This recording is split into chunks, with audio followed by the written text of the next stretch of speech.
युद्धामुळे आशियातील सर्वच शेअर बाजारामध्ये मोठी घसरण। शेअर बाजाराचा निर्देशांक 2400 अंकांनी घसरला। गुंतवणूकदारांचं मोठं नुकसान।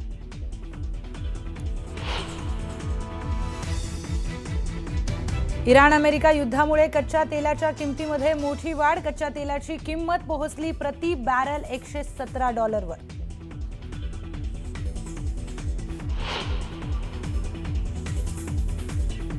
खामेनींच्या मृत्यूनंतर खामेनींचा मुलगा मोज्तबाच्या हाती इराणची सूत्र। असेंब्ली ऑफ एक्सपर्ट्सने मतदानानंतर मोज्तबाच्या नावावर केला शिक्कामोर्तब।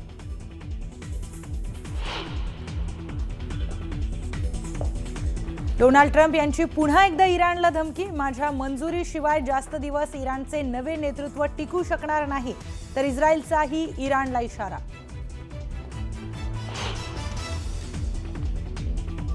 इराण अमेरिका युद्धावर आज परराष्ट्र मंत्री जयशंकर संसदेमध्ये देणार उत्तर। तेल संकट आणि आखाती देशांमधील भारतीयांच्या सुरक्षेचीही देणार माहिती।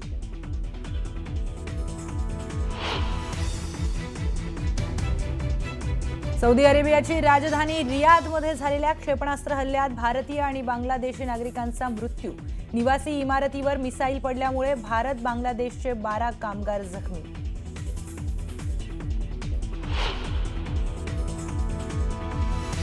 महाराष्ट्र नवनिर्माण सेनेचा आज वर्धापन दिन। राज ठाकरे पोहोचले किल्ले रायगडावर।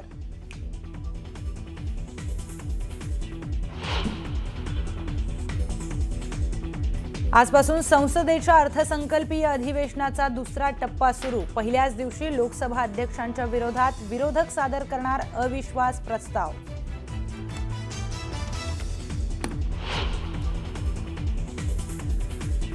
टीम इंडिया पुन्हा एकदा T20 वर्ल्ड कप चॅम्पियन। फायनलमध्ये न्यूझीलंडचा 96 धावांनी धुव्वा, तर तिसऱ्यांदा T20 विश्वचषकावर कोरलं आपलं नाव।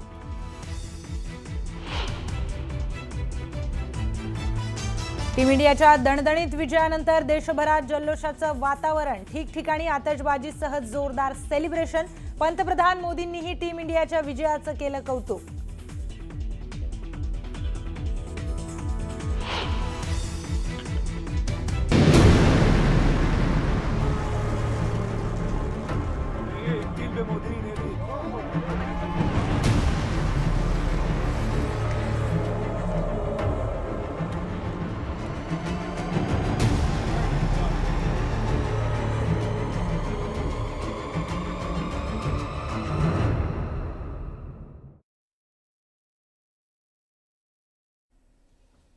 नमस्कार, मी प्रियंका लाठी। आपण पाहताय न्यूज 18 मराठी, आवाज महाराष्ट्राचा। बातमीपत्राच्या सुरुवातीलाच बातमी आहे पश्चिम आशियामधून। पश्चिम आशियामध्ये तणावपूर्ण परिस्थिती निर्माण झाली आहे। अमेरिका आणि इराण महायुद्धाचा आजचा 10वा दिवस आहे। इस्रायल आणि अमेरिकेकडून होणाऱ्या हल्ल्यांना इराणकडूनही जोरदार प्रत्युत्तर देण्यात येत आहे। इराणच्या या प्रत्युत्तरामुळे अमेरिका आणि इस्रायलचंही मोठं नुकसान झालंय। इराणमध्ये या युद्धात आतापर्यंत 1300 पेक्षा जास्त लोकांचा मृत्यू झालाय। या दरम्यान आता इराणनं मोज्तबा खामेनी यांना सुप्रीम लीडर बनवलंय।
तर विधान परिषदेच्या पायऱ्यांवर विरोधकांकडून आंदोलन करण्यात येत आहे। थेट जाऊयात आपल्या प्रतिनिधी प्रणाली कापसे यांच्याकडे।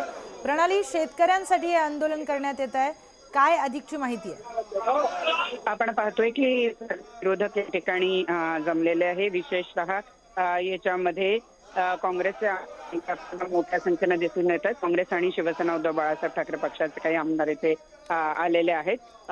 राष्ट्रवादीचे प्रदेशाध्यक्ष सुद्धा या ठिकाणी आहेत आणि एकूणच शासनानं निवडणुकांपूर्वी खरं तर भाजपनं आणि शिवसेनेनं हे आश्वासन दिलेलं होतं की शेतकऱ्यांचा 7/12 कोरा केला जाईल, परंतु प्रत्यक्षात तसं न करता 2 लाखापर्यंतचा कर्जमाफीचा निर्णय या अधिवेशनामध्ये जाहीर करण्यात आलेला आहे. त्यामुळे या ठिकाणी आंदोलन केलं जाते की शेतकऱ्यांचा 7/12 कोरा करण्याचं आश्वासन देणाऱ्या सरकारनं शेतकऱ्यांच्या तोंडाला पाणी पुसलेलं आहे आणि कंत्राटदार आणि उद्योगपतींसाठी त्यांच्याकडे बजेट आहे, परंतु शेतकऱ्यांसाठी मात्र त्यांच्याकडे कुठलाही बजेट नाही, अशा पद्धतीचा आरोप या ठिकाणी विरोधक करतात आणि त्या दृष्टीनं विधान भवनाच्या पायऱ्यावर या ठिकाणी आंदोलन केलं जात आहे. नवीन आठवड्याची सुरुवात आहे आणि या सुरुवातीच्या पहिल्याच दिवशी विरोधक या पद्धतीनं पायऱ्यांवर आंदोलन करताना आपल्याला बघायला मिळतं.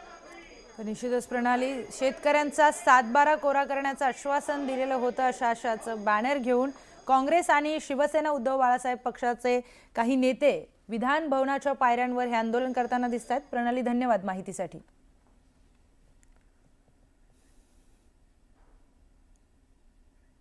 तर आजपासून भारतीय संसदेच्या अर्थसंकल्पीय अधिवेशनाचा दुसरा टप्पा सुरू होतोय. अधिवेशनाच्या सुरुवातीलाच सभागृहामध्ये ओम बिर्ला यांच्या विरोधात विरोधकांकडून प्रस्ताव मांडला जाणार आहे. काँग्रेसचे खासदार मोहम्मद जावेद, के सुरेश आणि मल्लू रवी हा प्रस्ताव सादर करणार आहेत. अधिवेशनाच्या पहिल्या टप्प्यामध्ये सभापती पक्षपातीपणा करतात आणि विरोधकांना चर्चेसाठी पुरेसा वेळ देत नाही असा आरोप काँग्रेसने केला होता. त्यामुळे आज सभागृहामध्ये जोरदार गदारोळ होण्याची शक्यता आहे.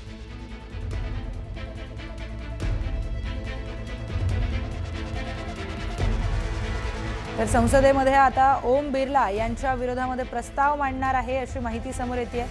बजेट अधिवेशनाचा दुसरा टप्पा सुरू झालाय. तर सभागृहामध्ये यामुळे गदारोळ होण्याची, गोंधळ होण्याची देखील शक्यता वर्तवण्यात येते. संसदेमध्ये ओम बिर्ला यांच्या विरोधामध्ये आता हा प्रस्ताव मांडला जाणार आहे. बजेट अधिवेशनाचा दुसरा टप्पा आजपासून सुरू झालाय. अविश्वासाचा हा प्रस्ताव ओम बिर्ला यांच्या विरोधात मांडण्यात येतोय. सरकार त्यांना घाबरते आहे आणि त्या परिस्थितीत त्यांना त्यांचा आवाज दाबण्याचं काम सभागृहात वारंवार होताना आपण सर्वांनी बघितलं आहे.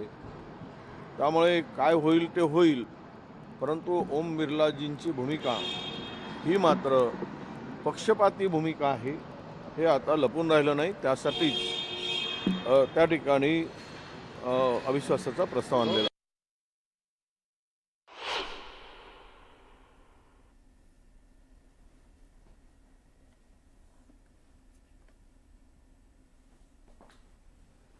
तर सभागृहामध्ये गदारोळ होण्याची शक्यता आहे, कारण ओम बिर्ला यांच्या विरोधात अविश्वासाचा प्रस्ताव आज दाखल करण्यात येतोय.